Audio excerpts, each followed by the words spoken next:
Hey everyone, it's your girl Miss K back with another one.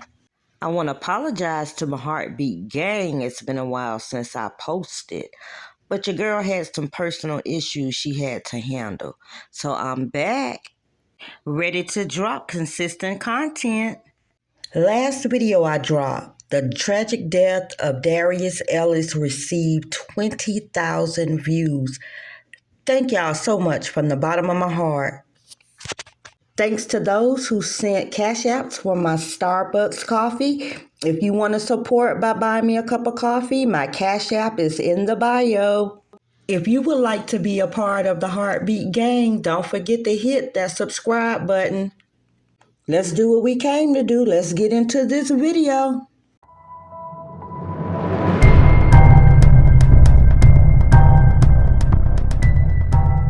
Before we get started, there wasn't much information on Michelle Hale, the lady we are going to be discussing today. 50-year-old Michelle was from Slaughter, Louisiana. She married Arthur Knopfler Jr. in 2008. Not much about the relationship, but it was rocky. And from their union, a baby daughter was born. Michelle had an older daughter from a previous relationship. We'll discuss her later. Like I said, not sure what happened in this relationship, but by 2014, Michelle was living with 41-year-old Damian Skipper. Damian was known to many people as Paul and D. He was currently working with USES, which is United States Environmental Services. He was known as a jokester, a great dresser, and loved watching karate movies. He was described as an all-around fun guy. He also was a father. Damian loved Michelle and her daughters. On June 22, 2015, 41-year-old Damian goes to the ER at Baton Rouge General Medical Center, complaining of vomiting, bloody diarrhea, and crampy abdominal pain for the past 4 days. Damian expressed he thought it might have been food poisoning by something his wife cooked. He was treated and released on June 23, 2015. Same day he was released, he went back to the hospital. He expressed again he thought it was food poisoning by something his wife made. Damian was treated for gastroenteritis and discharged on June 24, 2015, and was supposed to be seen by a gastroenterologist on July 5th, 2015. But that day would never come. On June 30th, 2015, Damian arrived at the ER in cardiac arrest. He never regained conscious. His body was released to Michelle and sent straight to the funeral home. No autopsy done. Somewhere in between Michelle burying Damian, she moves back in with her first husband, 42-year-old Arthur Knopfler Jr. On July 20th, 2015, Mr. Knopfler changes his insurance policy and makes Michelle Hall his sole beneficiary of his $750,000 policy. Who is Arthur Knopfler Jr.? Arthur was a native of Baton Rouge, Louisiana. He graduated from Lee High School in 1991. Arthur went on to further his education by becoming a graduate of Southern University and A&M College. He also was a train conductor with Union Pacific Railroad. He came from a great family whom he loved very much, and they loved him. He also was a great father and very involved in his daughter's life. Fast forward 5 months later, December 2015, 42-year-old Knopfler is hospitalized with a near-fatal illness. He had the same symptoms to Mr. Skipper's illness prior to his demise. Around the time of Knopfler's illness, Michelle also received Mr. Skipper's $10,000 life insurance policy. March of 2016, Michelle called Knopfler Jr.'s father to tell him that his son never showed up to an event with their daughter and she hadn't seen him. The father encouraged Michelle to file a missing persons report. She said she would wait another day. Wait till tomorrow, Knocklin Sr. said. If your loved one is missing, you're going to put out a missing persons report. On March 18, 2016, New Orleans Police Department found Arthur was burnt to a crisp on the floorboard in his truck behind the first row of seats in New Orleans, Louisiana's Ninth Ward. Autopsy found no signs of trauma to his body, no evidence of smoke inhalation, which means he was dead before the fire was started. Knopflin's cause and manner of death was listed as unclassified. On March 21, 2016, Michelle reported Arthur missing to the East Baton Rouge Sheriff's Department. In 2016, Linda Skipper reached out to the East Baton Rouge Parish Coroner's Office to request the exhumation of her son's body to determine if there were any toxins of any kind in Mr. Skipper's tissue. She also filed a wrongful death suit. She alleged that the healthcare providers were negligent, failing to perform toxicology examinations to determine if her son had been poisoned because of the statements her son was making regarding food poison. By not properly diagnosing and treating him led to his death. In mid-2016, Linda Skipper also learned from Arthur Knopflin's mother that Michelle had been married to Arthur since 2008, and she was never married to Skipper. I must say, if it wasn't for Miss Skipper questioning her son's death, I think Michelle would have got away with it. And I'm sure it would have been a third victim. Knopflin's death raised more questions than answers, which caused an investigation into his death by the New Orleans Police Department.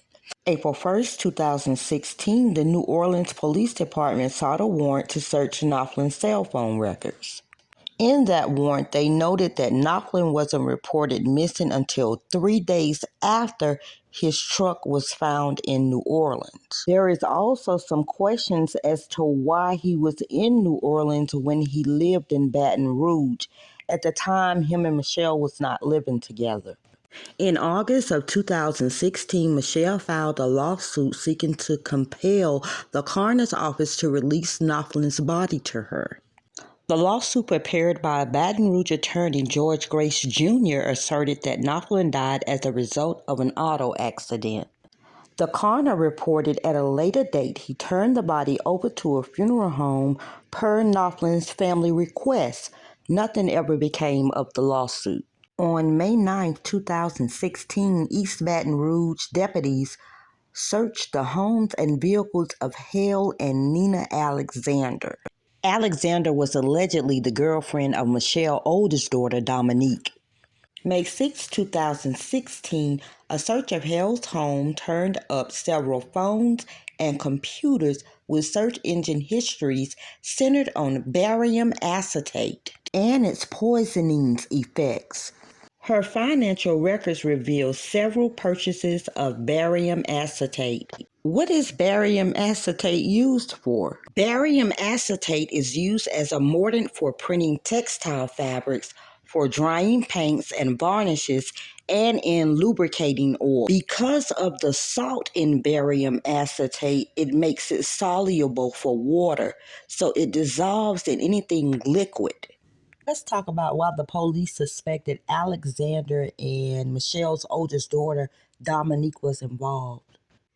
East in LaPlace captured surveillance footage of a rented 2016 Jeep Patriot following Knopflin's pickup truck and a 2014 white Camaro following the Jeep Patriot to Forstall Street, less than 2 hours before firefighters located the burned pickup truck there. Nina Alexander, the girlfriend of Hale's daughter Dominique, was seen on camera renting the Jeep from an enterprise in Baton Rouge the same afternoon. Michelle also owned the 2014 white Camaro. Baton Rouge police investigators were contacted by New Orleans Police Department in May of 2017 regarding a death investigation. With all the suspicion they had, Skipper's body was exhumed in April 21, 2017 and tested for barium acetate. When the results came back a few months later, Skipper's death is reclassified as a homicide by barium acetate poisoning. Baton Rouge police investigators spent 2 years building this case against Michelle. It was discovered Michelle purchased barium acetate 6 months before Skipper's death. 4 months before Skipper's death, Bing searches on Michelle's laptop included queries of how common is barium poisoning heart failure, and is barium acetate soluble in alcohol, among other searches. 1 month before Skipper's death, Hale brought some more barium with a PayPal account connected to her email account. During Skipper's hospital stays and 2 weeks before his death, it was discovered that Hale had reviewed his benefits online. 3 months before Knopflin's death, Hale purchased more barium acetate. She purchased with a credit card and it was delivered by UPS to a home in Baton Rouge, Louisiana. Same month of Knopflin's death, she purchased more barium. 2 weeks before death, iPhone used by Hale showed searches of heart-stopping drugs. Can flex straps be used as handcuffs? And the term license plate reader was searched.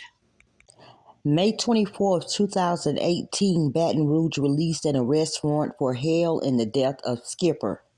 Michelle was charged with second-degree murder and placed on a $150,000 bond.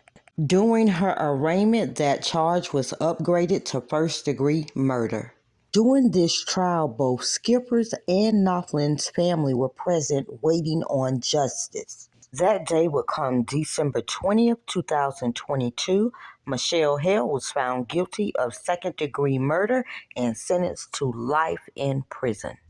The families hugged and rejoiced and thanked everyone who played a part in getting this conviction. Of course, Michelle's attorney planned to appeal, and a judge granted her a $300,000 bond while this appeal was going on. But that was quickly overturned, and she will be staying in prison while her attorney works on this appeal. Let's be thankful Miss Linda Skipper, his children, and family got the justice as they deserve. I personally think Michelle would never be charged with Knopflin's death.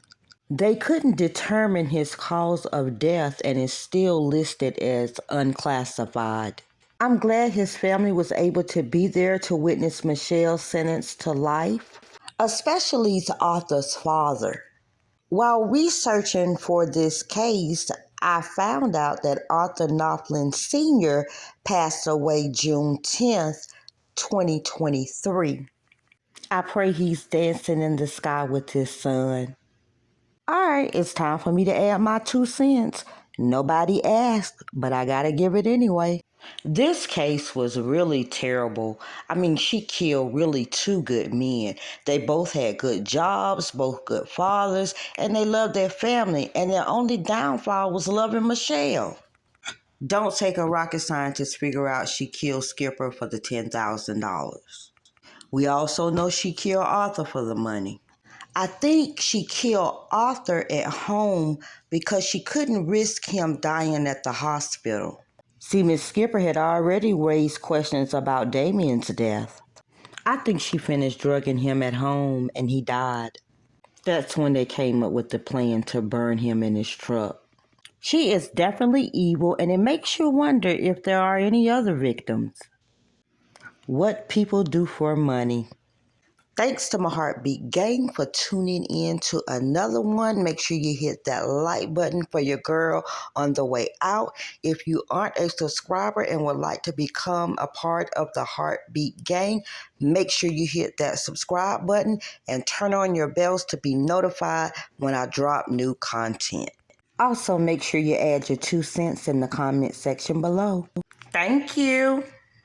Until next time, stay safe.